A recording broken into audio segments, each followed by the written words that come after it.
That means we lose less money. You know? When I see that, that means we lose less money. A slowdown has begun.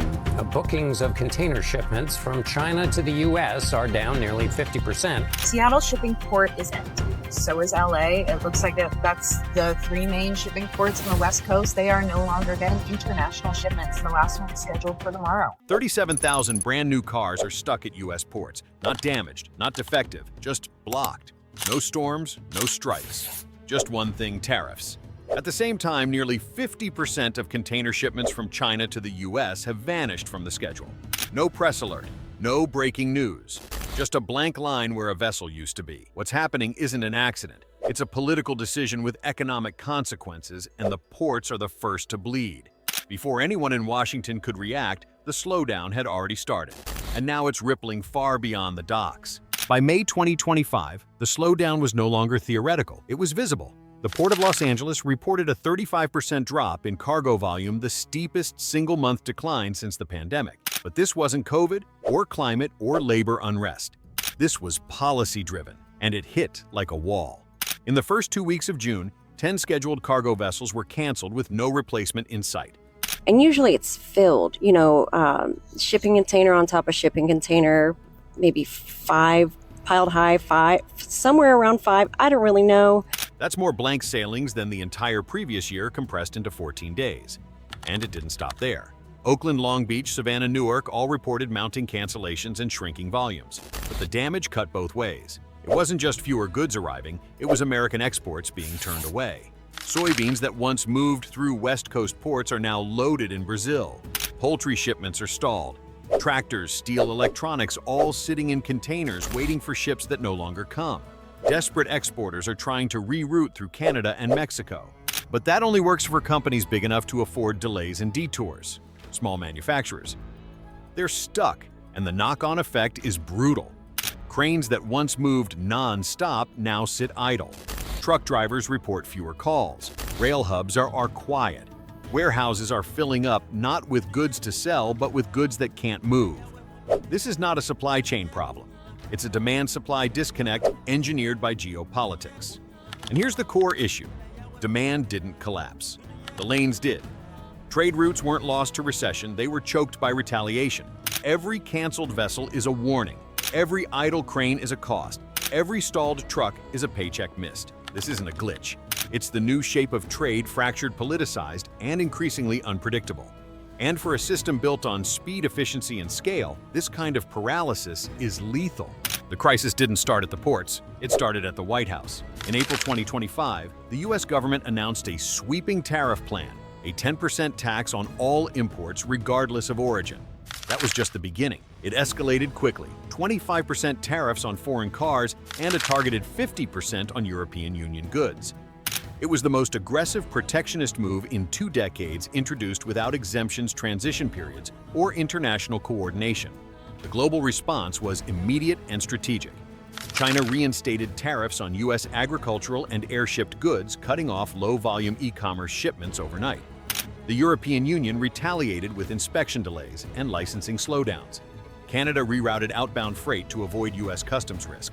Within a week, the cost of doing business across borders had changed, and not in America's favor. The impact hit shipping first. Major carriers facing sudden volatility began to pull capacity. Blank sailings, canceled vessel departures surged to record highs.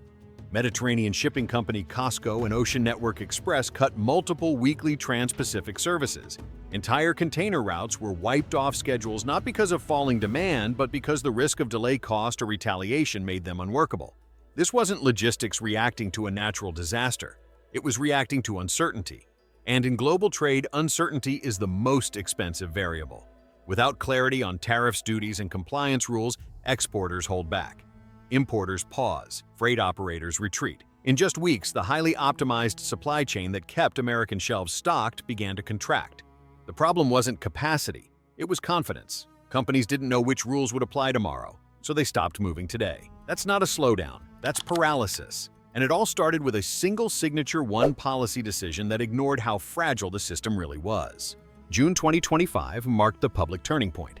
The White House announced its most aggressive move yet, a potential 50% tariff on all imports from the European Union. Within days, Apple became the next target. The message was blunt: either bring iPhone production back to the US or pay a 25% tariff on every unit imported. It wasn't just an economic threat, it was a declaration of power. And for global businesses, it sent one message: if Apple isn't safe, no one is. But the real consequences began long before that headline. In May, the shipping lanes told a different story. Container bookings from China to the US dropped nearly 50%, not because demand collapsed, but because companies were pulling back preemptively. Shipping lines couldn't calculate risk, exporters couldn't guarantee arrival, retailers had to start cutting purchase volumes because the political climate had made forecasting impossible. It wasn't fear, it was strategy. And it wasn't isolated, it was systemic. The trigger came in April 2025 when the US government implemented a sweeping 10% universal tariff on all imports effective immediately. No exemptions, no grace period. For supply chain managers, it was chaos. Prices became volatile overnight. Profit margins vanished from one spreadsheet refresh to the next. Logistics contracts were put on hold. Carriers paused routes to reassess costs. What began as a pricing shift quickly turned into a full-scale reconfiguration of how trade was supposed to work. But the first signals of breakdown actually emerged quietly back in Q1. Warehouses began running lower than expected. Inventory restocks were missing delivery windows. Products started arriving weeks late even before any policy changes were announced. Retail chains flagged these early disruptions in internal memos. But most executives shrugged them off, assuming it was leftover noise from the pandemic years. It wasn't. Those early cracks were symptoms of something deeper, a fragile system already straining under uncertainty, just waiting for a policy shock to tip it over. By the time the public heard about tariffs, the slowdown wasn't beginning. It was already in motion. And now the question is no longer about when this started, but whether there's any way to stop it before the system snaps completely. By mid-2025, America's logistics machine isn't just under stress, it's starting to seize. FedEx and UPS have both confirmed staffing cuts in their freight operations, especially in cross-border and long-haul divisions. Internal memos point to volume reductions and route consolidation, but the message is clear: fewer packages, fewer drivers, fewer jobs. Regional trucking firms are suspending routes entirely, and load board platforms report that available shipments are down by more than 30% compared to early 2024. Some long-haul carriers are now driving back empty just to stay on schedule, burning fuel and cash with no cargo in return.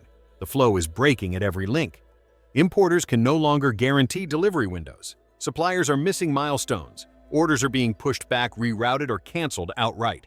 In some cases, containerized goods are arriving only to sit in customs for weeks, caught in a bureaucratic limbo, triggered by rapidly changing tariff codes, new inspection protocols, or country of origin disputes. And when the goods finally clear, they often arrive too late to meet contractual obligations. The uncertainty is bleeding into pricing. Retailers and wholesalers have been forced to create three-tiered price quotes for clients, an emergency workaround for a broken forecasting system.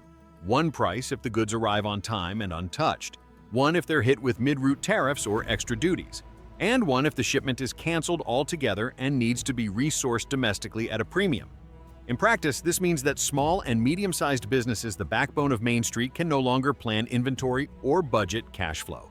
Some are over-ordering to hedge against loss. Others are cutting SKUs just to reduce exposure. Meanwhile, production timelines are being shortened. Capital spending is on hold, hiring has slowed, and in many cases, payments are delayed not from insolvency but from uncertainty.